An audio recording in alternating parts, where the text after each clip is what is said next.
जहां मां को ममता की और सुरक्षा की मूर्ति माना जाता है, वहीं बिहार की राजधानी पटना से एक ऐसा दिल दहला देने वाला मामला सामने आया है जिसने इंसानियत को शर्मसार कर दिया है। एक मां ने अपने ही 12 वर्षीय बेटे को इसलिए मौत के घाट उतार दिया क्योंकि वह उसकी जिंदगी में चल रहे अवैध रिश्ते में आड़े आ रहा था। घटना पटना जिले के बाढ़ थाना क्षेत्र की है।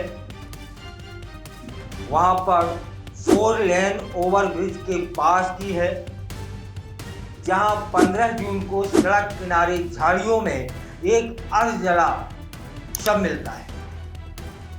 अर्धजला शव मिलने के बाद वहां स्थानीय स्तर पर हड़कंप मच जाता है। सबकी हालत देखकर साफ था कि उसकी पहचान छुपाने के लिए उसे जलाने की कोशिश की गई है। पुलिस को भी अंदेशा हो गया था कि हत्या कहीं और की गई है और शव को यहां लाकर फेंका गया है, जिससे उसकी पहचान छुपाई जा सके। मामले की गंभीरता को देखते हुए पटना ग्रामीण पुलिस तत्काल जांच में जुट जाती है। घटना ग्रामीण एसपी विक्रम सिहाग ने गुरुवार को प्रेस को बताया और इस सनसनीखेज हत्याकांड का खुलासा। उन्होंने बताया कि मृतक की मां, जिनका नाम रोमा कुमारी है, ने अपने ही बेटे की हत्या की है। कारण उसके अवैध प्रेम संबंधों में बेटा रोड़ा बन रहा था और जिससे वह परेशान हो गई थी। अपने प्रेमी के साथ मिलकर उसने यह खौफनाक कदम उठाया और जब पुलिस ने उससे पूछताछ की तो रोमा ने अपना अपराध स्वीकार कर लिया।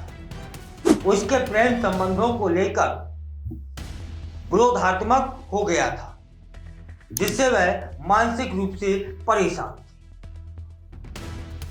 अब आपको बताते हैं कि रोमा करती क्या थी। रोमा एक शिक्षिका थी। वह टीचर है, वो ज्ञान देती है, वो शिक्षा देती है और इस मूर्ख को यह नहीं लगा कि ये क्या किया। अरे भाई, जब तुम्हारे अवैध संबंध थे तो बेटे क्या हर किसी को नागवार गुजरेंगे, ये भारतीय संस्कृति नहीं है। तब इस दुष्ट ने क्या किया, अपने ही बेटे को बेरहमी से मारा। ना तो यह शिक्षिका कहलाने लायक है और ना ही यह मां कहलाने। और इस पे भी एक आश्चर्य बताते हैं कि इसका जो प्रेमी है ना, वह प्रोफेसर है।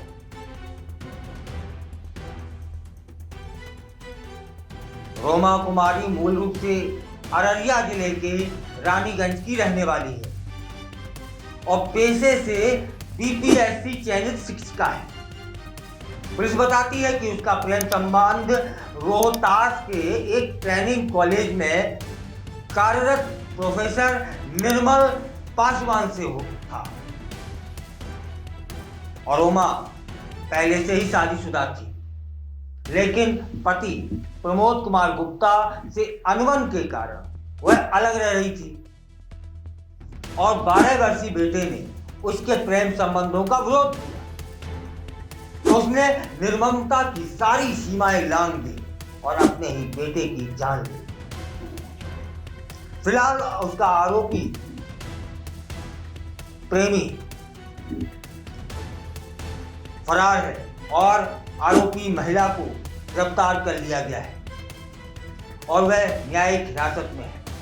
वहीं वो प्रोफेसर निर्मल पासवान की गिरफ्तारी के प्रयास जारी है। पुलिस की टीमों ने कई स्थानों पर दबिश दी है और जल्दी ही उम्मीद की जा रही है कि आरोपी को पकड़ने में पुलिस को सफलता हासिल मिलेगी। इस दर्दनाक वारदात ने एक बार फिर यह साबित कर दिया है यह सवाल खड़ा कर दिया है कि जब एक माँ ही अपने स्वार्थ के लिए बेटे की हत्या कर सकती है तो समाज में रिश्तों की पवित्रता और भावनाओं का क्या स्थान रह जाता है।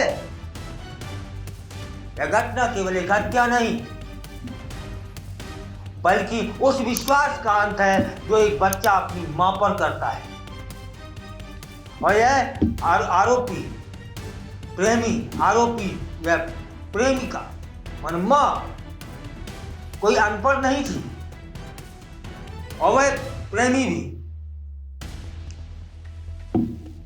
प्रोफेसर था। उन्होंने आगे उसको मारा, गले दबाकर मारा और मारने के बाद में उसके शरीर को आग लगा दी। क्यों?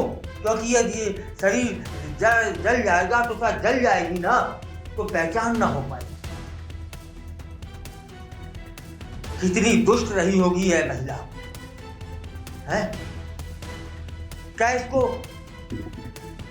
मां कहना चाहिए? क्या इसको गुरु शिक्षिका कहना चाहिए?